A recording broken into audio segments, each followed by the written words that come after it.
It's time once again to slip into your camo, grab your bow, and join us out in the field for another episode of the Up North Journal, presented by PSE Archery. The Up North Journal crew is knocked and ready to rock for another exciting adventure. So let's step outside and hit the trail.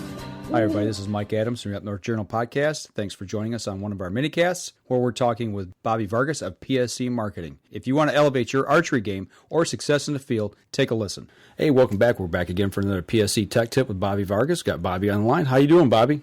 I'm doing all right today, Mike. How are you? Trying to survive the heat down here in Tucson.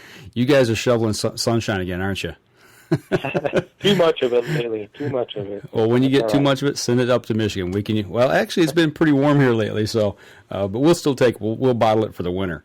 I'll save it for you. There you go. Last time we had John, we talked about brace height, dynamic brace height, and all that kind of good stuff. Something else we've been hearing lately, guys talking about deep valleys and how that affects their shooting style. What do you think about that, and what's your thoughts on it? That's a really, really good question. I'm glad you brought that up. That is a topic that has come up an awful lot lately, and that seems to be where the industry trend is going.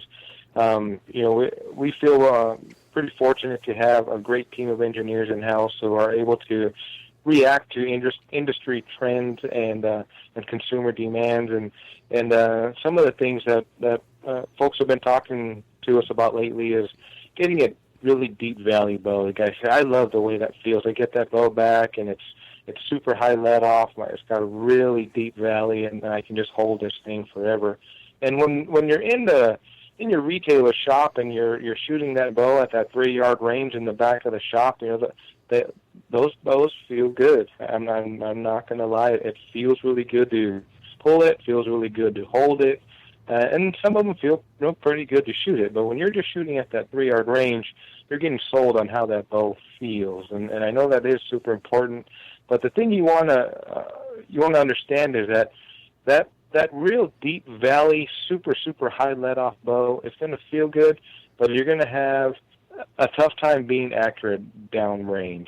So I think for the most part, most guys can shoot them okay. If you're just wanting to shoot a pie plate at 20 yards, and some folks are okay with being just that. But if you really, really want to have a good accurate bow, that super high let-off, deep valley bow isn't going to do you any favors, because what's happening is it increases your launch time.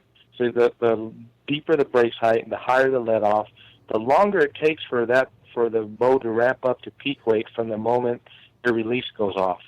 So it takes longer for the bow to ramp up to peak weight and get out of that valley and then start into the performance part of your power stroke before it actually launches an arrow off the bow.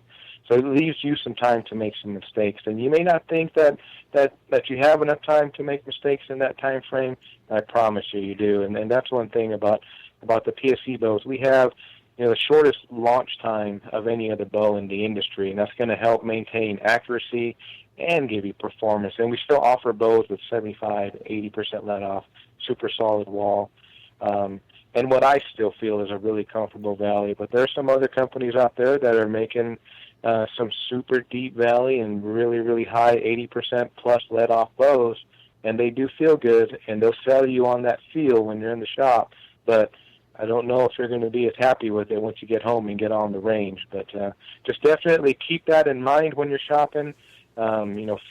Feel is important, and I think that we have some really good feeling bows as well. But if you want to have feel good and performance and accuracy, we're one of the only companies out there that has all of that combined. Absolutely. Well, that's a great way to explain it. It's not always about feel. It's what I like to think about is performance. Right. All right. Yeah, feel is performance for sure, but I may be kind of biased because I work in the factory, but I also get to shoot every other bow that's out there. We go to shops around town and we test every one, and we visit the ATA show every year. And there's a lot of companies out there making a lot of nice bows, but none better than ours. There you go. Well, the proof's in the pudding is what I always like to say. There you go. All right. Well, thank you for explaining that to us, and talking about the deep valleys and how it affects your shooting. So that's something to consider when you go to the bow shop next time you're picking out a bow. And remember, you guys got a ton of videos over there explaining some other tech tips as well. So go over to the PSE Archery's YouTube page and check out those. Thanks again, Bobby. You bet. Thanks for having me. Thanks once again for listening to one of our minicasts with Bobby Vargas of PSE Archery Marketing. If you'd like to listen to our full-length podcast, make sure you go over to our website, upnorthjournal.com. You can find this along with other great things on our Facebook page, Twitter page, and Instagram.